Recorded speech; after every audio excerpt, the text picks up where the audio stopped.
Good morning students, class 2 Hindi 2। बच्चों, हम पाठ 3 कर रहे थे, राष्ट्रीय पक्षी मोर, जो मैंने तुम्हें एक्सप्लेन कर दिया था। अब हमें आज उसके शब्द देखने हैं। देखिए अपनी बुक्स में पेज 19। पहला शब्द है दुम। दुम का अर्थ है पूंछ। भाग, हिस्सा। प्रिय, मनपसंद। प्रसन्न, खुश। स्थान, जगह। सतर्कता, सावधानी। शर्मीला, शर्म करने वाला। गोलाकार, गोल आकार। अब हम मौखिक प्रश्न उत्तर देखेंगे। हमारे देश का क्या नाम है? हमारे देश का नाम भारत है। दूसरा, हमारे देश का राष्ट्रीय पक्षी कौन सा है? हमारे देश का राष्ट्रीय पक्षी मोर है। मोर कहाँ पाया जाता है? मोर भारत के लगभग सभी भागों में पाया जाता है। मोर का सबसे प्रिय भोजन कौन सा है? मोर का सबसे प्रिय भोजन सांप है। मोर की दुम कैसी होती है? मोर की दुम लंबी, सुंदर और रेशमी पंखों वाली होती है। अब हम लिखित प्रश्न उत्तर करेंगे।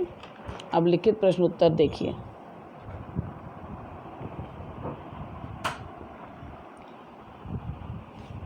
पहला, वर्षा ऋतु में मोर की आंखों में आंसू क्यों आ जाते हैं? वर्षा ऋतु में मोर की आंखों में आंसू नाचते समय अपने पैरों को देखकर आ जाते हैं। मोर के पैर भद्दे होते हैं, इसलिए जब वो नाचता है तो अपने पैरों को देखता है और उसकी आंखों में आंसू आ जाते हैं। मोर प्राय किन स्थानों पर रहता है?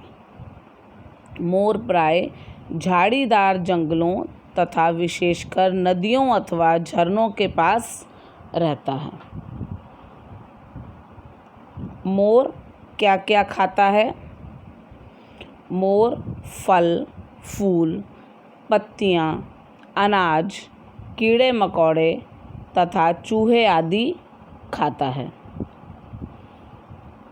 वर्षा ऋतु आने पर यह क्या करता है? वर्षा ऋतु जब आती है तो ये क्या करता है? सबको पता है, वर्षा ऋतु जब ये आती है तो बहुत खुश हो जाता है और मोर नाचता है।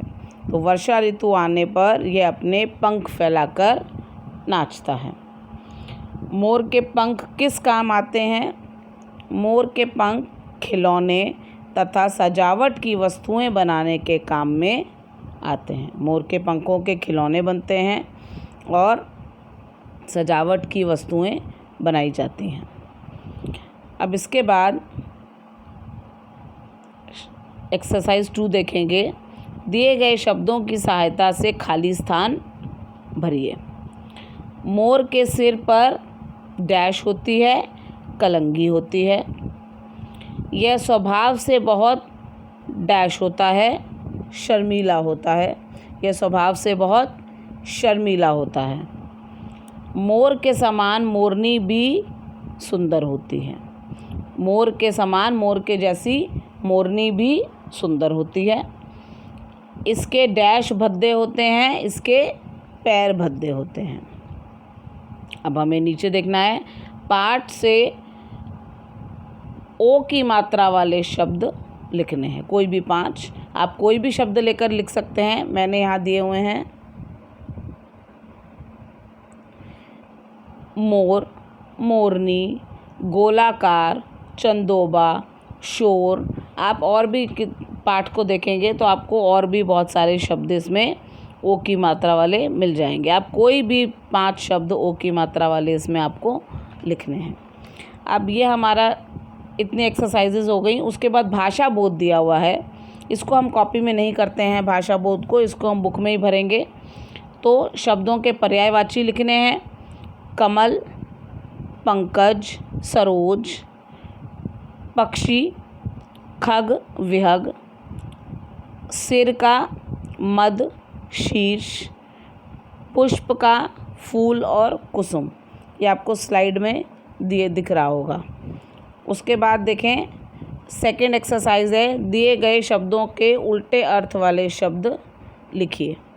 सुंदर का बदसूरत, प्रसन्न का अप्रसन्न या दुखी, प्रिय का अप्रिय, लंबा का छोटा। दिए गए शब्दों में वचन बदलिए। आँख का आँखें, पत्ती का पत्तियाँ, पत्नी का पत्नियाँ, बगीचा बगीचे, ऋतु ऋतुएं, कीड़ा कीड़े। अब नीचे जो पंक्तियाँ दी गई हैं इसमें आपको व्यक्तिवाचक संज्ञा होता क्या है? व्यक्तिवाचक संज्ञा आपको छांट कर उस पर गोला लगाना है। अब जो शब्द विशेष व्यक्ति, वस्तु या स्थान का बोध कराते हैं उनको हम व्यक्तिवाचक संज्ञा कहते हैं। अब विशेष व्यक्ति, वस्तु या स्थान, तो ये देखना है आपको। हम भारत में रहते हैं तो इसमें भारत जो है वो व्यक्तिवाचक संज्ञा है। नीचे देखिए, हमारा राष्ट्रीय ध्वज तिरंगा है तो इसमें तिरंगा जो है वो व्यक्तिवाचक संज्ञा है। मोर का जन्म स्थान श्रीलंका है तो इसमें श्रीलंका जो है वो व्यक्तिवाचक संज्ञा है। असम में सफ़ेद रंग के मोर पाए जाते हैं, असम व्यक्तिवाचक संज्ञा है। तो ये एक्सरसाइज भी यहाँ कंप्लीट हो गई। इसके बाद अब आपको कॉपी में क्या करना है? कॉपी में आप पाठ का नाम, नंबर डालकर आप सबसे पहले शब्दार्थ करेंगे। उसके बाद मौखिक प्रश्नोत्तर, लिखित प्रश्नोत्तर कॉपी में करेंगे और ये खाली स्थान भरिए है। और एक्सरसाइज 3 है, पाठ में से ओ की मात्रा वाले 5 शब्द लिखिए, ये कॉपी में करेंगे।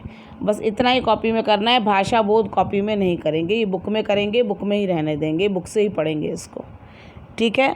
तो आपको शब्दार्थ, मौखिक और लिखित प्रश्नोत्तर, खाली स्थान भरो और ओ की मात्रा वाले शब्द आपको कॉपी में करना है। ये आपका होमवर्क है, ठीक है। आज के लिए इतना ही, धन्यवाद। आगे बाद में करेंगे।